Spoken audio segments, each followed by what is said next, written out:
Olá pessoal, tudo bem com vocês? Nós estamos aqui na 4ª Conferência Teológica da FTRB e sempre nas nossas conferências nós temos algo chamado Expresso Teológico, que é um momento de entrevista, onde os nossos preletores eles tratam de outros temas com um tempo menor e com certeza para edificar a sua fé, o seu ministério. E hoje nós temos aqui conosco o pastor Wilson Porte. Pastor, muito obrigado pela sua presença, nos sentimos honrados e felizes com a sua presença aqui. Amém, meu irmão. Eu que agradeço o convite, Michel. Uma alegria estar aqui com vocês. Maravilha. Wilson Porte, ele é pastor de igreja, tá, gente? Ele não é só teólogo, né? Ele pastoreia a Igreja Batista Liberdade em Araraquara. Eu tô com a dificuldade de falar esse nome, né? Araraquara. Araraquara. Que Araraquara? Onde é que tem Araraquara? Araucária. Araucária é aqui em Águas Claras, né? E é um pastor e teólogo, pregador e conferencista na área teológica, e nós tivemos ele aqui o ano passado na pré-conferência, e hoje está de novo aqui. Na conferência ele vai tratar do tema sobre a Trindade no contexto dos reformadores, e aqui nós vamos falar sobre ministério e academia. Esse é o tema do Expresso Teológico. Bom, primeira pergunta: teologia é somente para quem deseja o ministério pastoral?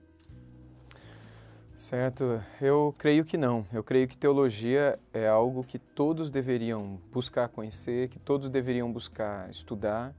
No final das contas, como alguém já disse no passado, todos somos teólogos. Todos são teólogos. Alguns são bons teólogos, outros são péssimos teólogos. Se nós perguntarmos para qualquer pessoa o que ela pensa sobre Deus, ela vai ter uma opinião sobre Deus, não é? Independentemente se a opinião dela for boa ou ruim, ela vai ter uma opinião sobre Deus. E aquela opinião vai fazer dela, ainda que ela diga, não, eu acredito em Deus e Deus para mim é amor e Ele vai levar todo mundo para o céu, e eu acredito que Deus é isso e aquilo, eu acredito que Deus voa, eu acredito que Deus trabalha, eu acredito que Deus ele muda, enfim, o que a pessoa vier a dizer sobre Deus, isso é a teologia daquela pessoa. E a pessoa pode ser uma boa teóloga ou uma péssima teóloga. Logo, a teologia não é uma coisa apenas para aquele que busca o ministério pastoral, mas para todo cristão, para todo ser humano, na verdade. Porque uma boa teologia, quando estudada e apreendida, faz com que a pessoa conheça melhor aquele que o criou e possa conhecer melhor um pouco sobre o caminho da salvação, né? Engraçado, né, Wilson, que de um tempo para cá, a teologia ela tem sido mais perceptível, e isso se dá também em virtude das redes sociais, né? Nós temos teólogos de fato e teólogos de direito hoje operando nas redes sociais. E o interessante é que o público-alvo para o seminário de teologia, antigamente era só aqueles que queriam o ministério, queriam desenvolver o ministério pastoral, e parece que esse público-alvo mudou, né? Sim, exatamente. Justamente por esse interesse de conhecer um pouco melhor quem é Deus, e eu acho que essa é uma boa abertura, quebrando um pouco do paradigma passado de que seminários, faculdades teológicas, institutos bíblicos seriam apenas para aqueles que almejavam o episcopado, né, o ministério pastoral e tal.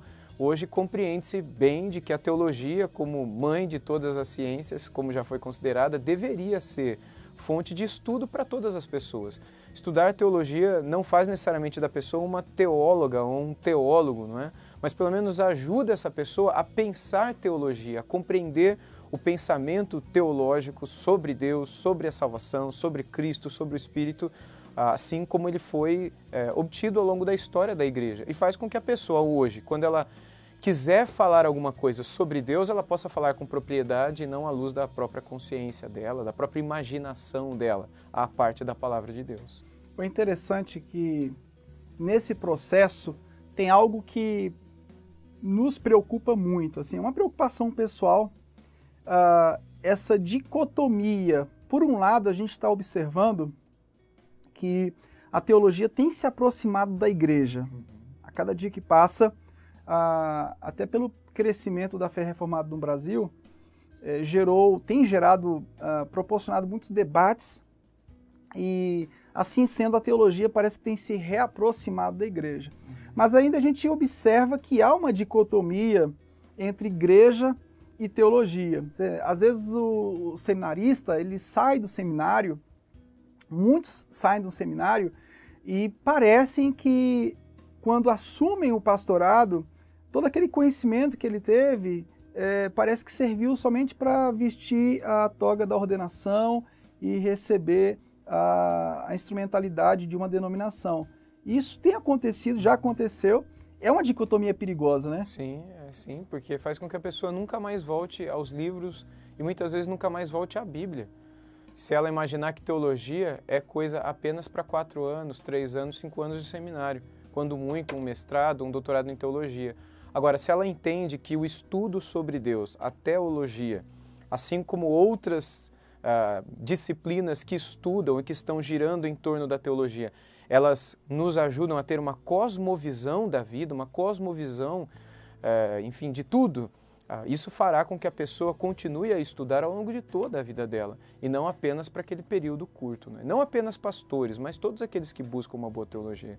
E eu creio que a obra de Deus, o fato de pessoas hoje estarem se voltando mais para o estudo da teologia, isso faz com que essas pessoas acabem ficando mais prudentes diante de, como a Bíblia chama, né, lobos devoradores, aqueles homens e mulheres também que se aproximam do rebanho de Deus e que enganam o rebanho de Deus e que acabam subtraindo coisas do povo de Deus que piedosamente dá a essas pessoas.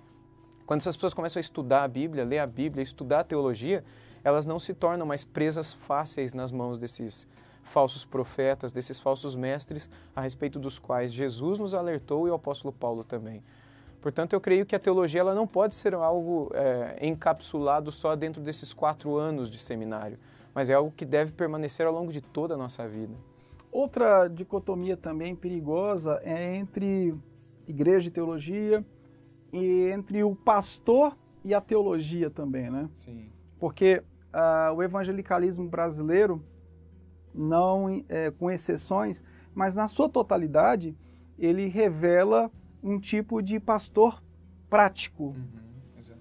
E essa dicotomia também do pastorado e da teologia trouxe muitos desarranjos para o Brasil, né? Sim. Teve um crescimento, vamos dizer, dos evangélicos que cresceram no Brasil, né? Segundo os dados do censo, mas ao mesmo tempo a gente imagina como houve um crescimento tão forte sem uma formação teológica que acompanhasse esse crescimento.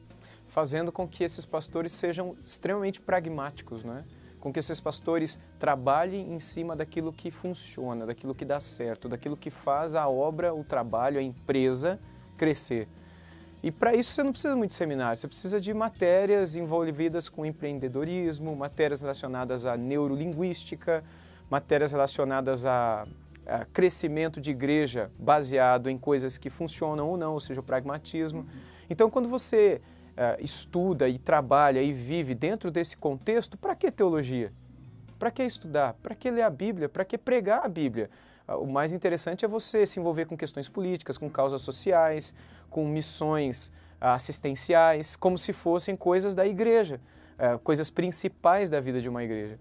Portanto, o que a gente viu no passado e a gente ainda vê, infelizmente, em larga escala, que é esse envolvimento da igreja com coisas que nada tem a ver com a palavra, só mostram o quanto estas igrejas do passado e do presente estavam e ainda estão distantes da Bíblia e da teologia. E por isso acabam enfraquecendo, acabam morrendo, porque não é isso que alimenta o povo, não é isso que faz com que o povo mantenha-se vivo diante de Deus, né?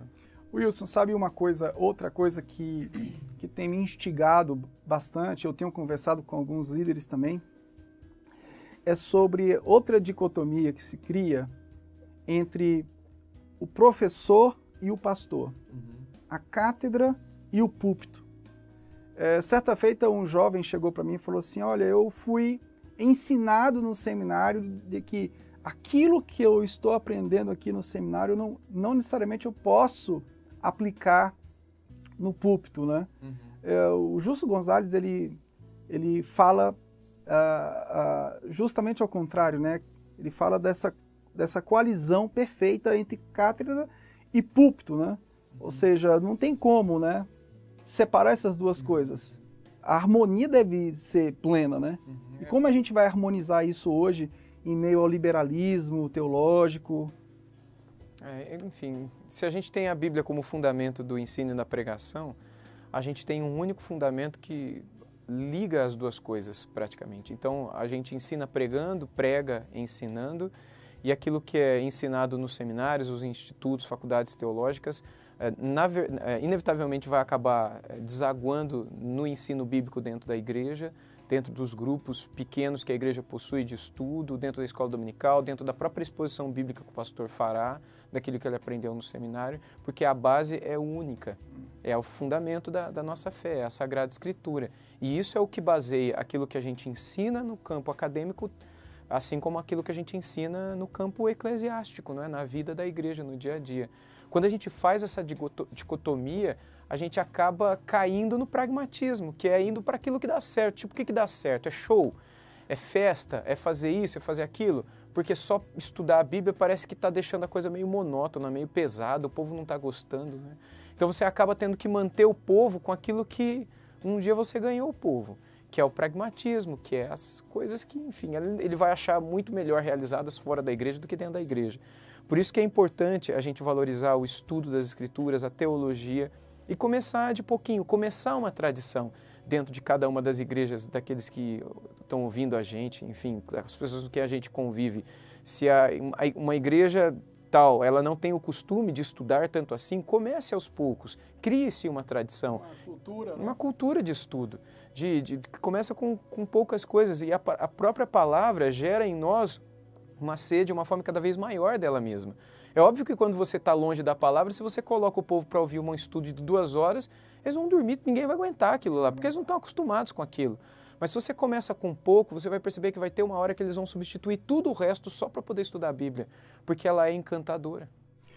Justamente. Agora, a última dicotomia, a última separação que se criou, acho que no século XIX, em detrimento do liberalismo teológico, alguns seminários se tornaram liberais e outros seminários recuaram. Foram para o campo igrejeiro e lá ficaram, graças a Deus por isso.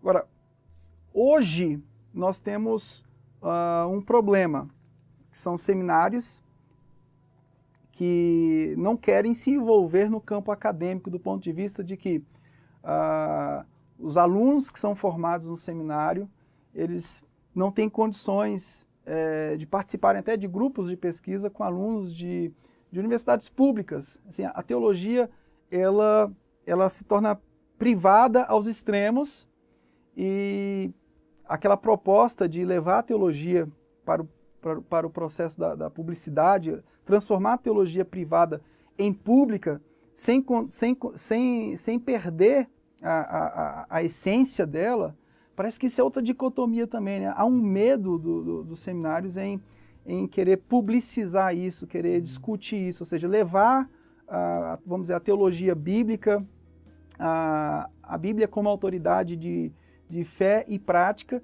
levar isso para o meio acadêmico, né? Exato. Cada seminário tem a sua própria história, né? Cada faculdade tem a sua própria história, seus próprios propósitos e objetivos com aquilo que faz dentro de si.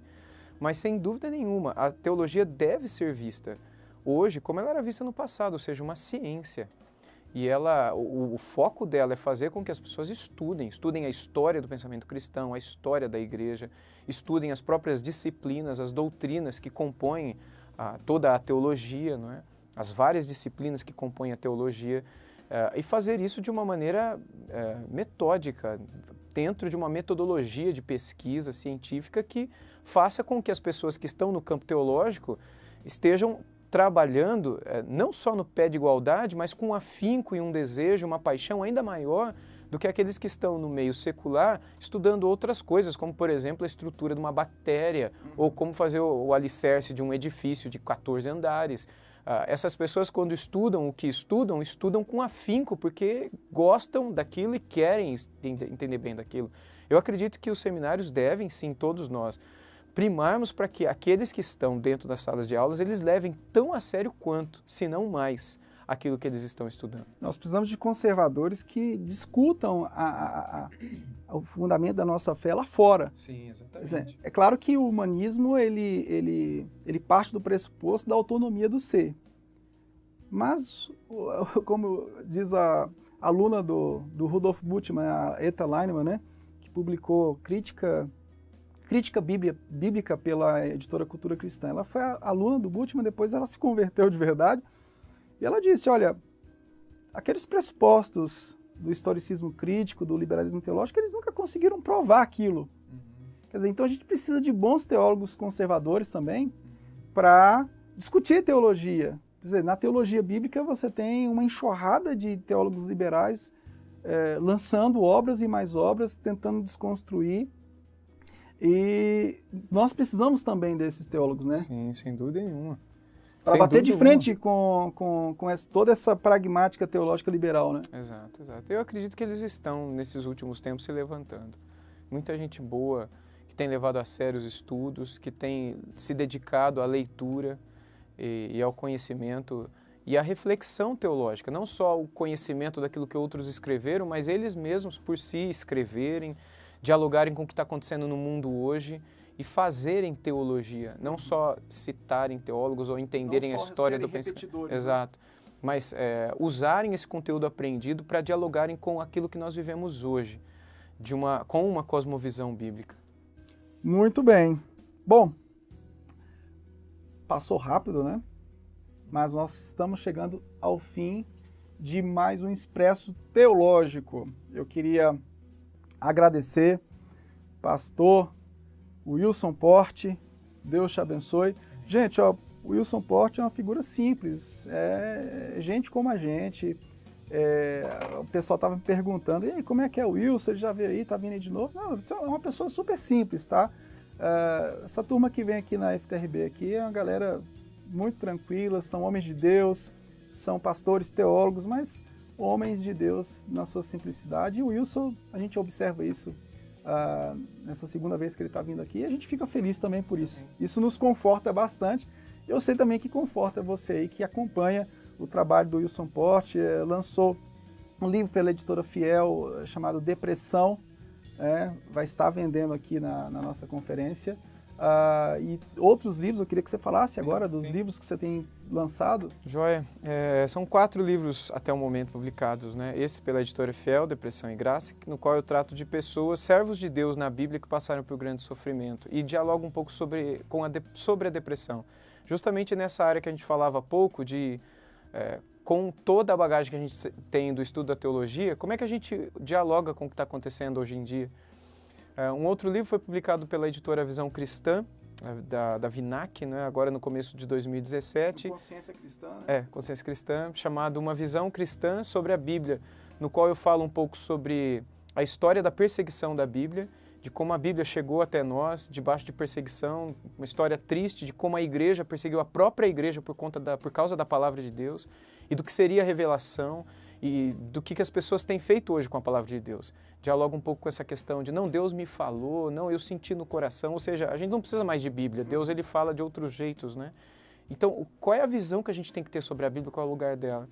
Um terceiro livro, esse publicado de forma independente, se chama Um Pregador da Graça, e nele eu conto um pouco sobre a história dos batistas e, de um modo especial, a história de um batista reformado do século XVII e sobre como as doutrinas da graça e o pacto da graça e toda essa compreensão sobre a graça norteavam o pensamento desses teólogos e pastores batistas no início dessa tradição, lá no comecinho do século XVII. Eu conto um pouco da história da Igreja Batista também. E um quarto livro, o último livro foi lançado há coisa de um mês atrás, pouco menos de um mês, se chama Um Guia para a Nova Vida, que é, na verdade, uma catequese que eu escrevi para a igreja que eu pastorei em Araraquara. E é um material para ser usado no discipulado cristão, na catequese, né? E acabou se tornando um livro. E acabou se tornando um livro. Esses legal. Irmãos da editora Concílio conheceram o material e fizeram um excelente trabalho de diagramação e todo o empenho deles na publicação, e também está à disposição, né? Que bom. Wilson, Deus te abençoe, meu irmão. Amém. Deus te dê graça, saúde, porque a caminhada sua é pesada. O Wilson anda muito, eu acompanho ele nas redes, eu sei que ele anda bastante.